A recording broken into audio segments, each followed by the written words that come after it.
कुख्यात गैंगस्टर हैदर अली उर्फ प्रिंस खान के आपराधिक नेटवर्क पर धनबाद पुलिस ने बड़ा प्रहार की है। वरीय पुलिस अधीक्षक प्रभात कुमार को मिली गुप्त सूचना के आधार पर पुलिस ने प्रिंस खान के लिए स्लीपर सेल के रूप में काम कर रहे 4 प्रमुख सहयोगियों को गिरफ्तार किया है। यह जानकारी धनबाद के वरीय पुलिस अधीक्षक ने बुधवार को एक प्रेस वार्ता आयोजित कर दी। उन्होंने बताया कि इस कार्रवाई के लिए पुलिस अधीक्षक ग्रामीण और सिटी एसपी के नेतृत्व में 6 पुलिस उपाध्यक्ष, 7 पुलिस निरीक्षक, 36 पुलिस अवर निरीक्षक और 60 पुलिस कर्मियों को सम्मिलित करते हुए एक विशाल छापेमारी दल का गठन किया गया था। गठित टीम द्वारा 4 नवंबर को अहले सुबह सभी संदिग्धों के ठिकानों पर दबिश दी। तलाशी के क्रम में परवेज खान, सैफ आलम, तौसीफ आलम और इम्तियाज के घर से 17,34,900 रुपए नगद, विभिन्न क्षेत्रों के जमीन से संबंधित 17 कागजात, विभिन्न बैंकों के 5 passbook, chequebook, ATM, debit card, एक पिस्तौल और 47 जिंदा कारतूस बरामद किए हैं। गिरफ्तार अभियुक्तों द्वारा बरामद नकदी के वैध स्रोत के संबंध में कोई जानकारी नहीं दिए जाने पर इसकी गहन जांच के लिए आयकर विभाग को पत्र लिखा गया है। गई थी पहले से ही, इसमें लगातार टीम काम कर रही थी। पिछले बार प्रिंस खान गैंग से जुड़े हुए कुछ लोग पकड़ाए थे जो किसी घटना को अंजाम दे रहे थे, लोगों को धमकी दे रहे थे। उन लोगों के पूछताछ के आधार पे, उन लोगों का जो कन्फेशनल स्टेटमेंट है उसके आधार पे, उन लोगों के द्वारा जो कुछ बातें बताई गई थी उसके आधार पे हमारी जो स्पेशल टीम है ऑर्गेनाइज्ड क्राइम के विरुद्ध, वो लगातार उस पर टेक्निकल इनपुट और मैनुअल इनपुट इकट्ठा कर रही थी। और उसके आधार पे कल लगभग 12 लोकेशन पे कल सुबह में रेड किया गया था। उसमें से 11 लोगों को पकड़ा गया था। बहुत सारे दस्तावेज कुछ जब्त किए गए थे।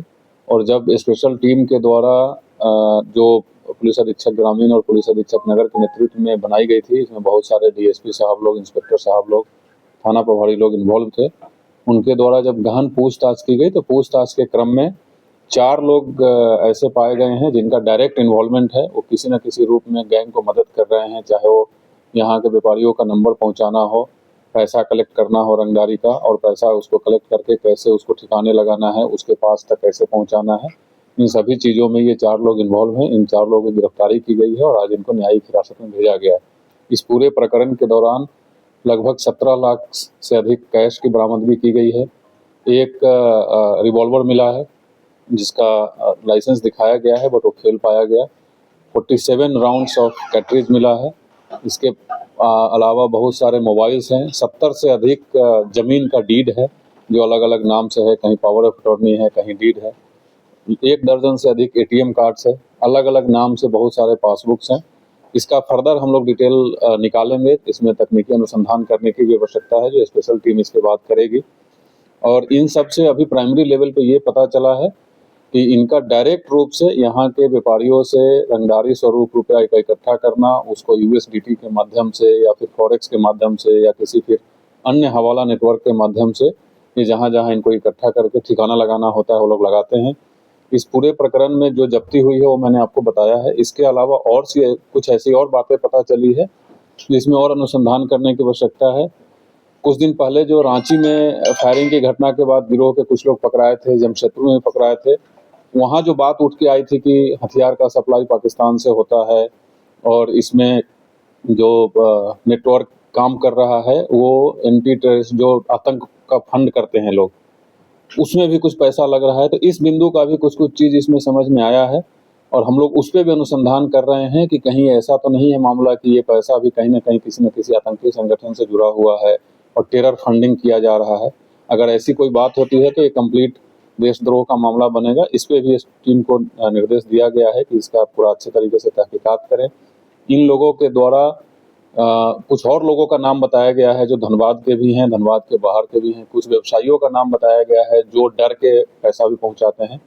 हमारे पास बहुत सारी जानकारियाँ इकट्ठा हुई है, लगभग 100 से अधिक लोगों का नाम आया है। फर्दर उस पर टीम और आगे काम करेगी और जब आगे काम करेगी फिर से जो रिजल्ट आएगा वो आपके सामने बताएंगे। फिलहाल जो कल का रेड हुआ है उसमें इतना है।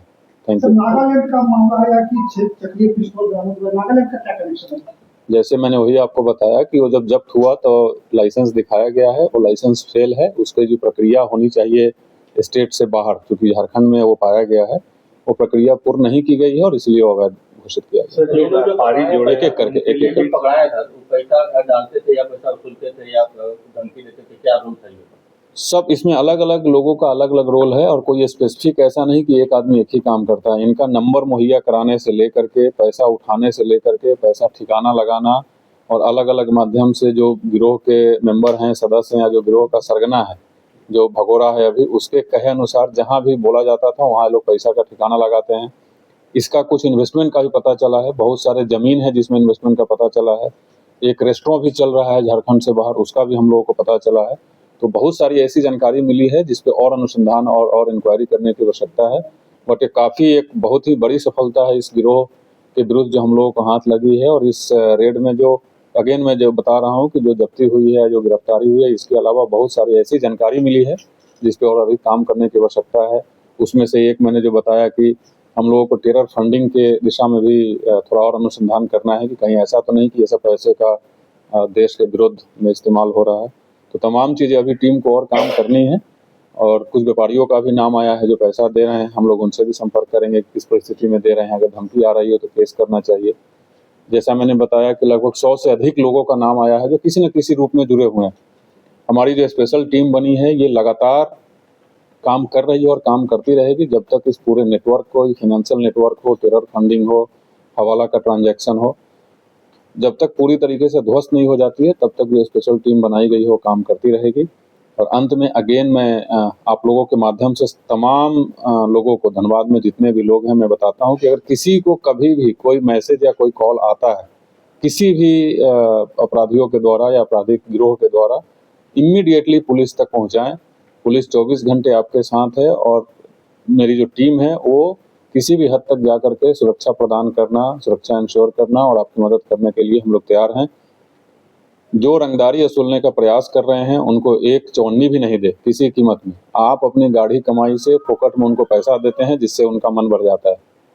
पूरे जनता से मेरा अपील है कि आप लोग एकजुट होइए, हमारा साथ दीजिए और इस तरीके के जितने भी टुटपुजिए क्रिमिनल्स हैं इनको हम लोग जड़ से खत्म कर देंगे आपके सहयोग से। 100 लोगों की धनबाद के अलावा भी अन्य जिलों के भी ऑफ कोर्स धनबाद के बाहर के भी लोग हैं बट वो सूची में अभी आपको डिटेल में बता नहीं सकता। अच्छा, जब गैंग का धीरे धीरे बढ़ रहा है, रांची जमशेदपुर में विस्तार हो रहा है झारखंड में, तो सर उस तक पहुंचने के लिए सर पुलिस, झारखंड पुलिस क्या करेगी? नहीं, ऐसा नहीं है। इसमें मैं एक चीज़ और आप लोगों को बताना चाह रहा हूँ कि आप लोगों से मेरा अनुरोध है कि इसको बहुत आप लोग ग्लोरीफाई मत कीजिए। ये सब बिल्कुल ही, मैं ऑन रिकॉर्ड कई बार बोला हूँ कि ये सब एकदम तुच्छे लुच्चे किस्म के लड़के लोग हैं।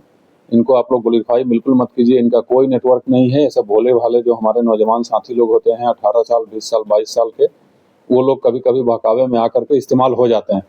वैसे लोगों को भी मैं अपील करता हूं, मैं लोगों के बीच जाकर के ये बात रखूंगा कि आप एकदम इस लुभावने ऑफर में मत आइए। तो वैसे लोग भटक रहे हैं। जहां रांची और जमशेदपुर की बात है या धनबाद के बाहर की बात है, तो कुछ ऐसे लोग हैं जो साथ में मिल करके वहां भी कुछ लोगों को धमकी दिए हैं। इसमें कोई ये सच्चाई है। बट ऐसा नहीं है कि नेटवर्क फैल रहा है। इनफैक्ट नेटवर्क काफ़ी सिकुड़ रहा है।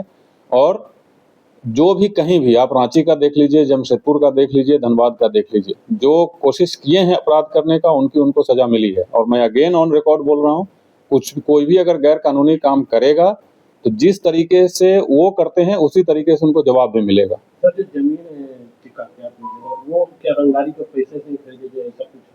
अभी तक जो मिला है, एक आदमी के घर में अगर 70 डीड मिलता है, डेफिनेटली उसकी जांच होगी। तो जांच होने के बाद आपको बताएंगे। इंडियन करेंसी की जगह सर दूसरा करेंसी का यूज किया जा रहा है। बिल्कुल। करेंसी और क्या माध्यम से चलता है? अलग अलग तरीका होता है। वो फॉरेक्स ट्रांजैक्शन है कि जो रंगदारी स्वरूप पैसा जो वसूला जा रहा है वो इंडियन करेंसी में है और उसको जो ठिकाने लगाना है वो अलग अलग तरीके से लगाना है। तो उसकी एक अलग चैनल है। उस चैनल से जो पैसा गया है उसका सबूत हम लोगों को मिला है। उसमें और फर्दर हम लोग जांच करके उसको भी हम लोग ध्वस्त करेंगे। यूनिवर्सिटी का प्रवेश हुआ है। यस। सर जमीन का जो खरीदी है उसमें क्या और भी लोग शामिल हो सकते हैं इस तरह के पैसे को खपाने के लिए? अभी जो मेरे पास जो कल के रेड के बाद जो इन्फॉर्मेशन आई है वो मैंने आप लोगों को बताया है। इस पे जैसा मैं बार बार बोल रहा हूँ कि इतनी और अधिक सूचना मिली है, जो सबूत मिले हैं उस पर और अधिक काम करने की आवश्यकता है। और फिर जैसे भी जो भी सफलता मिलेगी मैं आप लोगों को बताऊंगा। कुछ डिटेल्स है जो अभी बताना ठीक नहीं है हम लोगों के। मैं फिर से बता रहा हूँ, जो SIT है वो 24/7 संगठित अपराध के विरुद्ध काम कर रही है। बहुत सारी चीज़ें इकट्ठा हुई है जिसका तहकीकात करना आवश्यक है।